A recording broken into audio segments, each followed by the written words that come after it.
shall we? All right, so we are live, everyone. So good morning, good afternoon, depending on where you're joining us from, everyone. My name is Jesse, and I am with Exploring by the Seat of Your Pants. For those joining us for the first time, we are all about bringing conservation, adventure, and science into classrooms around the world. And we are so very excited because this is our first week of February, and February, as always, means that we are kicking out all the men, and we are spending the entire month highlighting incredible women from around the globe. February 11th is the International Day of Women in Science, and so we're spending all month over 45 sessions with incredible women. So thank you guys so much for being a part of that, and we hope to have you back throughout the rest of the month. So right now, we are joined by 4 classes from across North America. I'm going to give them a chance to say hi before we dive in with our speaker. So we've got Miss Greslow's kindergarten class in Burlington, Ontario. Hi, guys. Welcome in. Hey, awesome. All right, we've got Miss Elisa, if you could unshare your screen for just 2 seconds, that would be great. Sorry. We've got Miss Pearson's grade 5 to Yucaipa, California. Welcome in, guys. Hey, welcome in. Hi. All right. We've got Miss Matsuda's grade 4-5s in Waimea in Hawaii. Hi, guys. Hey, they're so loud, they like ruined the mic on their thing all at once. That was exciting. And last but not least, we've got Miss Milvo's grade 3s in Los Lunas in New Mexico. Welcome in, guys. Hi. Of course, the reason you guys are all here today is for our speaker. So we are joined live in London, Ontario, Canada. Almost as exciting as London, England, maybe not quite, but London, Ontario, Canada, by Elisa Dong. So she is a researcher at the University of Western Ontario's Western Space Program. So this is one of the most amazing outreach initiatives, outreach programs in all of Canada. They do some fantastic work, and they're a fantastic research institution as well. We've been joined by them over the last few months as they've been highlighting the Junior Astronauts Initiative. But Elisa has some really cool research she's going to talk about today. She's interested in earthquakes. How can we learn more about earthquakes? How can we predict earthquakes? How can we use knowledge of earthquakes to understand the interior of Mars and other planets? So without further ado, I'm going to turn it over to Elisa. Thank you so much for joining us today, and take it away. Hi everyone, Elisa here. So today I'm going to mostly be talking to you guys about earthquakes, but also other similar phenomena in space. So we'll be talking about moonquakes, we'll be talking about Marsquakes, and we'll also be talking about quakes on the surface of the sun. So if I can get my screen to share appropriately, see if this works. See, we can do cutting edge science, but can we figure out Zoom together? We'll find out. We can figure out Zoom together. Yeah. I think we can do technology. You're set, you're good. Great, okay. Can everyone see my screen? Just wave if you're all good. Yeah. Great, thank you. All right, we'll start with a quick introduction about myself. Thank you, Jesse, for the lovely introduction. I have some pictures for you. So who am I? One of the first things I want to talk about is my latest adventure as a fencer. I got to wear really cool clothing and smile on camera. So that's my latest exciting thing to do. I'm also a great cat lover. So this is me in Japan playing with a bunch of street cats. I also travel a lot. This is Brisbane in Australia on top of the city cat because I greatly like cats.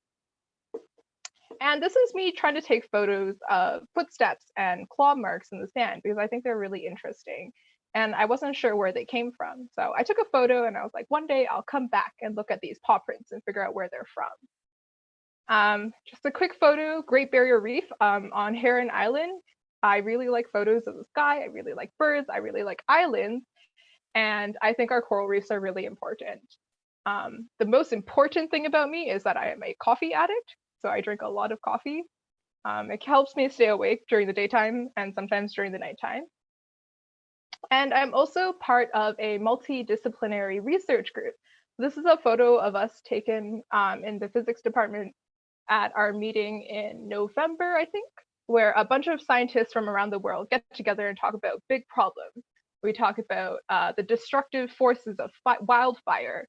Some of you know about earthquakes happening on Earth, as well as it causes a lot of financial damage. We also have hurricanes as a problem. So this is a group that brings together people that research different natural disasters together, and we talk to each other and be like, how can we help each other with this? And the last thing I'd like to talk about is the fact that I really like weather. Weather is really important, and you'll see why in a few slides, why this is kind of important if you're interested in science. So let's take a look at today's weather. I know everyone today here is from the US. So here's this picture of the US today from Benchu sky. At 10 meters above the ground, this is what our wind patterns look like. And then at 1,500 meters above the ground, this is what our wind patterns look like. If we go back and forward between the two of them, they look really, really similar. And then now let's go to 3,000 meters above the ground. We can see this like curved V shape here.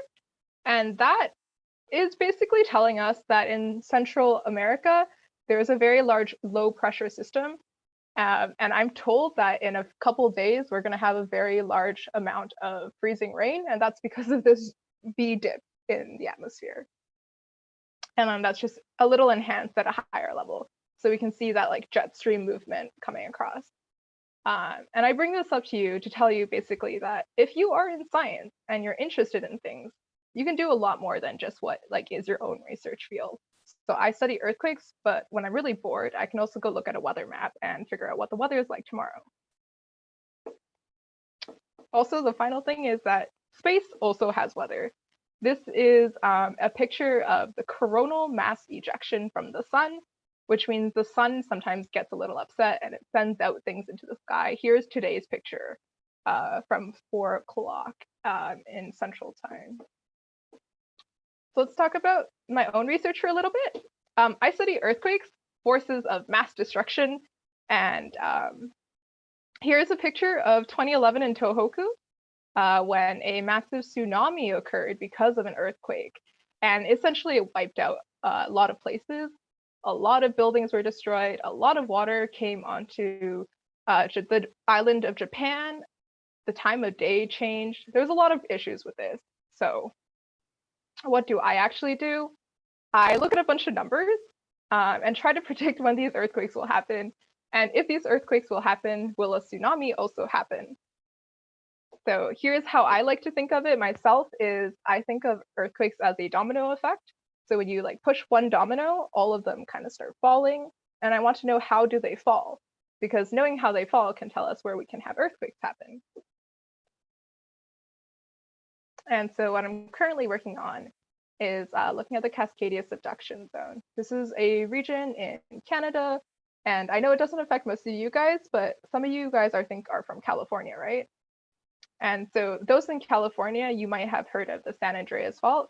That area has a lot of earthquakes every single year. Last summer, there was a really big one in Ridgecrest in Southern California. And I think it was a little unexpected. So I'm going to be looking at that as well. But currently I'm focusing on the Cascadia subduction zone, which is close to Vancouver, close to Northern California. And we can learn a lot about that by actually also talking to like the Native Americans and listening to some of their stories, because some of their stories go back a long time and tell us, you know, when did the earthquake happen? Because this was pretty new to us. So the thing you guys are probably here for is, what does this have to do about space? So there are some earthquakes in space. Unfortunately, they aren't from dragons, surprisingly. But we have some coming from the sun, for example. This is an image from Trace. Sorry, I think there's a group that just came in. Yep, but they're good. We muted them. Keep going. Okay, hello, new group. So this is an image of quakes in space. This is the sun's surface. This giant arcing loop here is the result of what is called a coronal mass ejection. And what that does is when it hits the Earth, sometimes we get the aurora borealis. So it's directly related to us. If it's really, really big, it can fry our electronics and all our electronic signals will stop working. But most of the time, it's not that big of a deal. And we mostly look at it to study how is the sun's surface changing, how is the sun's interior changing by looking for these coronal mass ejections. We also have star quakes, which are from neutron stars. And they have magnetic forces so strong that they rip the surface of the stars.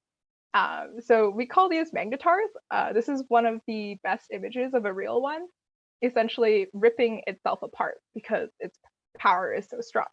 And these are related to earthquakes on Earth by a fancy equation called the Gutenberg-Richter relationship, which applies to these as well. So I'm planning on studying some of these solar quakes at one point or another. Something a little closer to home, we know that the moon also has like moonquakes. Well, I'll probably use the term earthquakes by accident, but we know that we can discover the structure of the interior of the moon by putting seismometers on the moon's surface, which has happened in one of the previous space missions. And from those moonquakes, we can detect, what components of the moon do we actually have? We know now that there is a core and there's probably a mantle, so it looks very, very similar to Earth inside. Also, something we're excited about is InSight on Mars. InSight is this little seismic station over here in the corner. I'm not sure if my mouse shows up, but it's labeled seismic station. And you see that from a quake on the other side of Mars, we can detect these signals going across the Martian body. And we can also tell, what is actually inside Mars. And what we're doing right now is basically we're sitting and waiting on Mars, hoping that we'll get really good quality signals that can tell us more about the inside of Mars. Depending on how those waves bounce around, we know different things about Mars. Does it have a liquid core? Does it have a solid core? Is the interior of Mars just a giant rock? Stuff like that. This is the instrument that we're using to detect those. This is SIZE. And there's another instrument with a heat probe, and there's a mole on Mars as well, which is currently very, very stuck. But hopefully, eventually, that also gives us some information. So that's the gist of my work. I study quakes, both on Earth and hopefully in the future off Earth. And some recent events just to highlight like important things in space. There is the Artemis mission that is hopefully going on soon. It's intended to launch in 2020. I think there's some delays financially, but our goal currently with Artemis is to get people on the moon and people on the moon regularly so we can get more information, more of those seismometers on the ground, and we can learn more about impacts, tidal forces. It's also really cool, like there will be a greater opportunity for people to go to the moon, and that could be one of you guys one day. And something that's a Canadian contribution, currently the Canada Arm 2 is on the ISS. We're hoping to add an additional component called the Lunar Gateway, which will have Canada Arm 3, which is basically a really fancy robotic arm that does things by sending commands from Earth. And so I guess that's the end of my general presentation. Hopefully it wasn't too technical. And then the next thing we'll talk about is junior astronauts really briefly. Jess, are we good? Yeah, no, that's fantastic. Please do. Okay, so briefly, junior astronauts is mostly something geared towards Canadians, but I think it's an interesting opportunity to talk about if you guys are ever around. Essentially, the Canadian Space Agency wants people to get some experience, learn more about space, and they've designed these programs that you can try doing just for like, what is it that you can work with in space? So the first one is that we want more women in space, more women doing science, and more people in general working on things in space. And there's a lot of things you can do related to space without going into space. For example, the one that I like here is that you can be a geologist, which is kind of what I am. You can look at rocks, you can look at seismic waves, you can look at earthquakes, and a lot of those are all related to space. You can also be an engineer or a psychologist, trying to understand what is it like for an astronaut to go into space for a long period of time and with like the same 4 people to talk to all the time. You can be a biologist, study how things grow in zero gravity. You can be a doctor and look at the health effects of being in a confined space. There's a lot of opportunities to work in areas that are exciting in space if it's something you want to be doing. And so one of the projects that the Canadian Space Agency has come up with is called Dragon's Den. And this is supposed to challenge you as students to be excited about like, what can you actually do in space?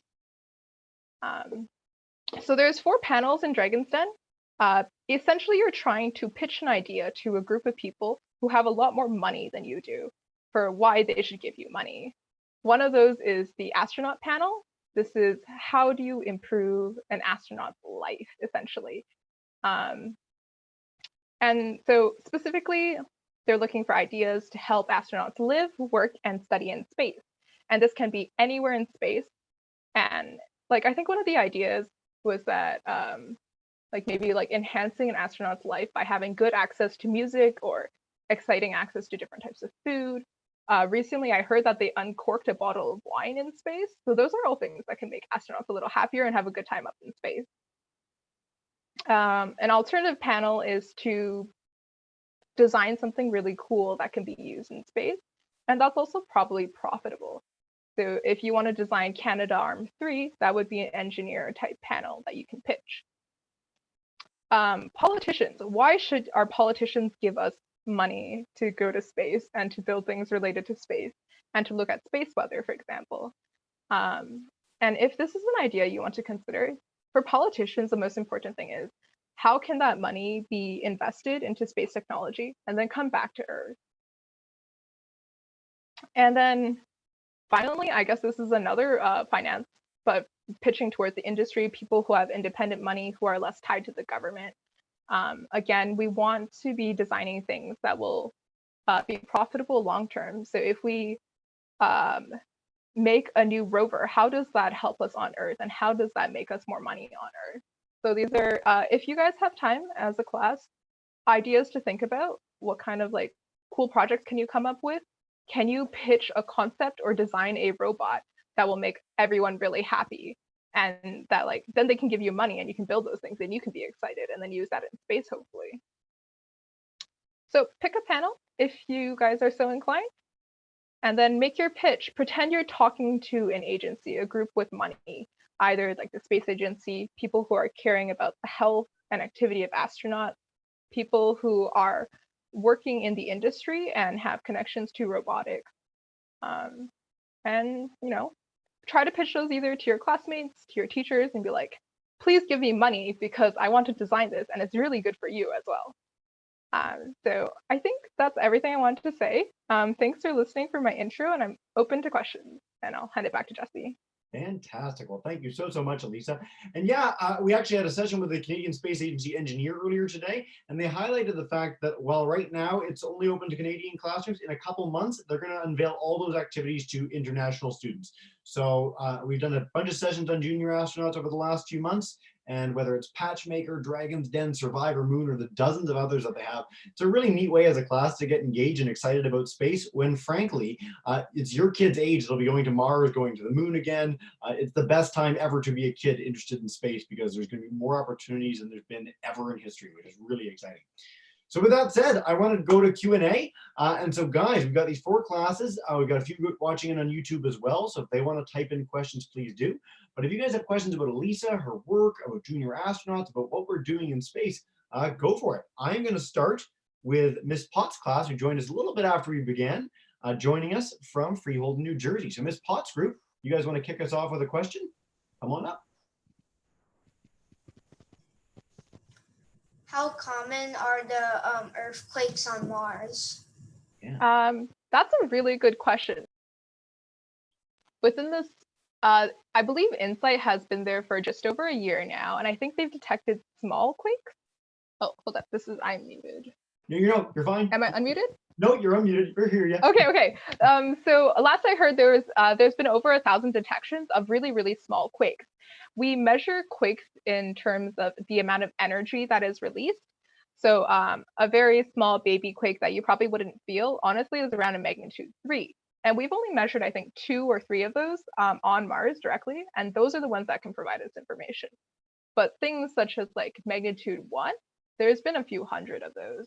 The hard part about Mars is trying to tell the difference between an actual quake or a shaking motion or a meteorite impact, and the difference between that and the atmospheric wind. There's wind on Mars, and it can be really confusing for the very sensitive seismometer that's detecting all of these events. Yeah. So hopefully that answers the question. No, that's great. Just a quick follow-up on magnitude, because I'm sure it's going to get brought up in our other sessions. So can you give a sense to the classes of what magnitude 1 quake would feel like to them, or a magnitude 8 or a 3, or what that means to us? Well, let's start from a larger magnitude. A magnitude 9 was like the image I showed with the tsunami, and that changed the rotation of Earth's rate. So Earth usually takes 24 hours to rotate. And I think the magnitude 9 increased it by like 0.05 seconds or something like that. So that's a magnitude 9. Wow. A magnitude 7 happened in California last summer. And I believe shaking could be felt several cities away. I'm not sure what the scale is in kilometers. Magnitude 5, if it's within like 100 kilometers and you're on the 3rd floor, you probably feel some very strong shaking and something might fall. So magnitude 1 to 3 is fairly small. We probably feel magnitude 1s all the time, and we don't actually register it as anything. Good to know. Okay, so these are really sensitive instruments that are picking up these things on Mars. That's fantastic. All right, Miss Pearson's group, if you guys have a question, come on up. Yeah, you're good to go. What made you want to study the earthquakes? Yeah. That's a very embarrassing question to answer. I basically like really big destructive things that cause a lot of damage. So I think natural disasters are super cool. I've also studied fires in my past, and I want to study like hurricanes and tornadoes in the future. I think it's just exciting to study something very big and destructive, but also to think about, the benefits of studying, which is helping people survive these events. I just think they're really cool. Yeah, awesome. That's a great answer. I love it. All right, let's go to Miss Matsuda's class. Come on up, guys. Talk to you. You might have to get down. I think you're good. Hey, yeah, you're good. So 2 things. First, are there any tectonic plates on Mars? Ooh. Okay, did you want to ask the second one back to back? We can probably answer both at the same time. And if not, how are there earthquakes on Mars if there aren't tectonic plates? Yeah. Sure. So currently, are there tectonic plates on Mars? We don't think so. There may have been tectonism at one point, so the movement of different plates interacting with each other if the mantle was moving, so something was generating movement. So currently, Mars is relatively quiet. So probably at the moment, there is no such thing as tectonism. I can't pronounce it.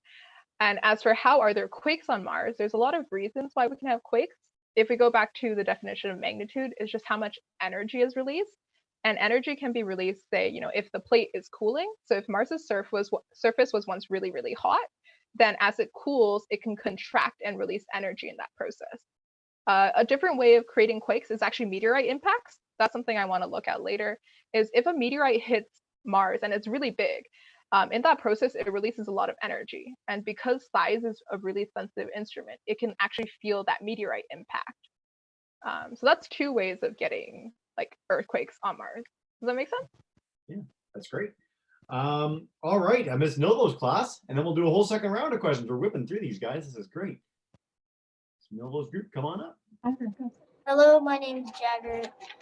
Where do you think the next big earthquake will be? Yeah. So I'm very biased. I think the next big earthquake is going to be Cascadia subduction zone. That's the region I study. And the reason I think that is because a bunch of magnitude 9s have happened in the past like 20 years or so. There was one in Peru, and there was one off the shore of Japan. And big earthquakes don't happen very frequently, but we do know they tend to happen in the same location. So the last big earthquake in Cascadia by Vancouver was about 400 years ago. And we think it happens it happened about 300 years ago, and we think they happen every 400 to 600 years. So within 150 years, I expect there to be a big earthquake off Vancouver. That's what a big earthquake where I consider that's like a magnitude 9. It might change the world. We have lots of tsunamis. If it's a magnitude 7, I expect there to be one in California, like within 2 months. Yeah. Wow. So you had tectonism, tectonic plates were brought up a minute ago, and so you mentioned that earthquakes tend to happen in the same place. Could you explain a little bit about why that is with how Earth works? Yeah, so specifically on Earth, we have tectonic plates, which means the interior of the Earth is moving, and we have these like plate components that are riding on top of the Earth and they're moving around. We have 3 kind of conditions where earthquakes tend to happen.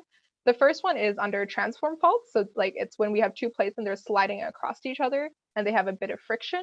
And these tend to happen a lot. One common example that most of the class knows is the San Andreas Fault in California. That's a transform fault. And we have a lot of earthquakes happen there because that area is constantly sliding across each other. Another region where you get really big earthquakes are called subduction zones, and you get those in Japan and off the west coast of Canada. That's where 2 plates are like colliding against each other, but one's a little heavier. This process is fairly slow, and so it generates a bunch of small earthquakes as it's going down, but eventually this plate gets stuck while it's continuing to move. And once it snaps, that's when you tend to get those magnitude 9 earthquakes.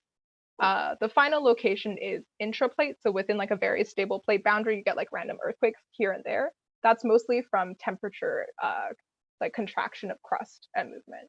So we get like smaller earthquakes, usually less than magnitude 9 within the plate. For transform faults, like 2 sliding plates, we tend to get up to magnitude 7. And for like large subduction zones, we tend to get up to like magnitude 9. Yeah. Very cool. Thanks so much, Elisa. That was great. Yeah, no worries. Let's do a second round of questions, guys. Let's go back to Miss Potts' class. Come on up if you have a second one. Go for it.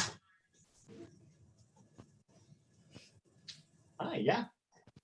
What is the strongest recorded quake on Mars? I think it's a 3.2 based on our measurements. That would be my best guess. I don't know if they've come up with a better one since.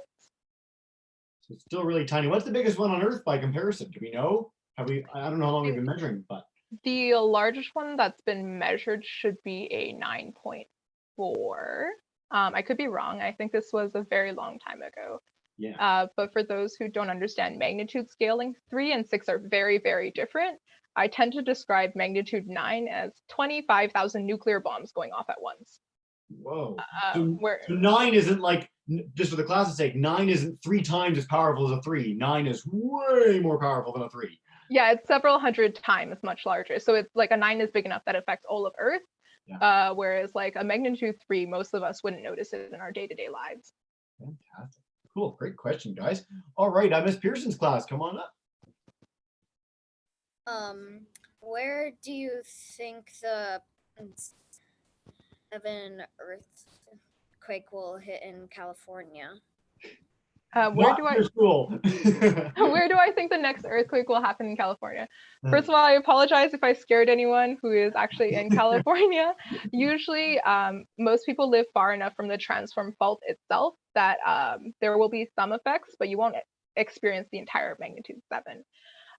It could, I haven't looked at it closely, but the places that are very common for earthquake occurrence and for larger earthquake occurrence are further north. I know there's a bunch of like really bad events close to San Francisco. Like there's a fire a long time ago, and the other location is down in Southern California. So it's a very 2 large ends. I think down the central strip of California, you're relatively safer. So the magnitudes tend to be a little smaller. So it's the 2 opposite ends of California that are like more at risk for larger magnitude earthquakes. Yeah, great question. I think this is, sorry, we've never had a session before where there's like a threat or some sort of thing that actually affects the class. The USGS does a really good job providing information about these earthquakes. If you're interested in how often they happen in the region you're living in, you can go to the USGS website and like maybe as a classroom, look up your latitude, longitude coordinates, and then like check how often do they happen in the past 10 years, in the past 100 years. And then that'll give you a sense of either security or concern. But hopefully everyone in California is doing things such as like earthquake drills. What is the best way you can deal with this if it does happen? Right. Thank you. Fantastic. All right, let's go back to Hawaii, where we all wish we were. You guys have a second question? Come on up. Good luck to the family. It's not cold here. How do quakes happen on the sun? Yeah. That's a great question. So if we think about the image, I wonder if I can show you that image that I had earlier. That might help. Give me one quick second. Take time, bring it up. Share screen. Wants to work. Oh, I'm just clicking. So this one image with the giant loops, I think you guys can all see now. That is what we consider a sun quake. What happens is the sun is very active. There's a lot of energy. There's a lot of hot things in the sun, such as hydrogen and helium burning up. And within the sun, we also have basically magnetic activity. The sun is super dynamic. It's constantly moving, constantly releasing energy. It's one of the biggest factors actually of Earth weather is the sun. And when we define a sun quake, that just means a lot of energy is being released at a time. So that loop actually traces a horseshoe magnet of energy being released, and we can visualize it because of the way the sun's atmosphere is interacting with the magnetic field. So that sun quake happens when a ton of energy is being released basically from the sun. Yeah, so quite different than the Earth in terms of how it affects the surface of the sun, but very neat. Yeah, for sure. We don't have the same things as on Earth. Like on Earth, we have tectonic plates. You can almost think of this one in Earth equivalent, such as like the temperature change. So basically something's changing within the sun, and that releases a bunch of energy. Okay. Fantastic. Well, before we take the last question, I just wanted to highlight too, just recently, actually, they released the most close-up picture of the sun's surface ever. So I'm going to pass that to classes when we're done, but it's really, really cool if you guys are keen to learn a little bit more about that as well. But yeah, let's head back to Miss Nilbo's class. If you guys have a question to wrap us up, come on up. Yep, you're good to go. Hi, my name's Madison. I'm 9 years old. Do you want to go to space to study? If you could, have you thought of being an analog astronaut to do studies for NASA? Nice. Good. So hello, Madison. I'm Elisa. I'm 23 years old. I think I'm 23 years old. Do I want to go to space one day as an astronaut? I think actually no. Until we improve space travel, I think it's just too much travel time for me to go there. I'll wait maybe like 30 years.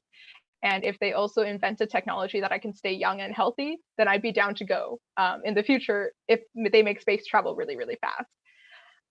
As for an analog on Earth, I think I actually have some friends studying how like analogs on Earth. There is a professor at this university that trains astronauts for like Moon and Mars analogs on Earth. But as an actual pretending to be an astronaut, I don't think I'd be a very good one. I don't think I have the patience to be an astronaut. So I don't think I'd be a very good analog. Yeah, but great question. I love that. And I love the age comparison. That was awesome. By the way, that professor you're talking about, so Gordon Azinski, I assume, yes? Yep. Okay, so we did a session with Gordon not too long ago, and so he literally trains astronauts how to become better geologists if they go to other bodies like the Moon or Mars. So when we send our next batch of astronauts to go land on these places, he will have been the guy who taught them how to like look for the coolest rocks and look for the coolest things. It was very neat. So this has been great. Elisa, before we wrap up, so you already highlighted junior astronauts. I can pass that to kids. Is there a place that kids can go to learn more about the work that you're doing personally or about earthquakes or about Mars quakes, anywhere we can guide them? Sure. So actually there is a website called the Space Prediction Center, something along the lines of that. That's a pretty cool website if you want to know about the sun and sun quakes, coronal mass ejections. As for lunar quakes and Mars quakes, I think lunar quakes, the information is a little out of date. Most of it's now being published primarily in papers, so it's a bit tricky to read. But for Mars quakes, the Insight team is on Twitter. I believe it's like @IPGP. Something similar, and they frequently provide updates on like what big earthquake, Mars quake have they discovered. It's probably another magnitude 2. They also provide us updates on that mole that's currently stuck in the Martian crust, whether or not it's gone out. For my work specifically, I would say there's not much being published, just general awareness for the classrooms here. Just like hit up the USGS website. There's a lot of information there. That's where most of my data comes from. And if you're interested, usually areas that are very prone to earthquakes have their own catalogs. And I think both IRIS, the education website, and the USGS have activities for children to experience, what is an earthquake like? How big is magnitude 3? How big is magnitude 9? And there's a lot of like in-classroom activities that they've published for free that you can try out. Fantastic. And I'll pass along all those resources to classes when we're done, as well as junior astronauts. I know you guys can't take part right now, but in a couple months, it's a really, really neat program, and I really encourage you to check it out. So thank you so much. Elisa, I know it's your first, so what we do at the end of every session is I'm going to demute every class's microphone in a second. And so boys and girls, if you guys could get ready to join me in saying a huge thank you to Elisa, you are all now demuted. Go for it. Thank you so much.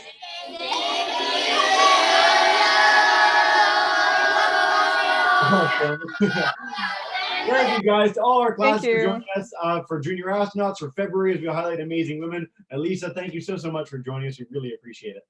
Yeah, and the last thing I forgot to mention, I don't actually have a public Twitter that I share. I have one that does weather predictions, but if anyone classroom-wise has questions, feel free to forward them to me. I'll do my best to answer. Please, so if the classes do have any extra questions, you can email them to me at Exploring by the Seat of Your Pants, and I'll pass them straight to Elisa, so do that if you're keen. But for now, thank you so much for joining, everyone. Bye again, and have a wonderful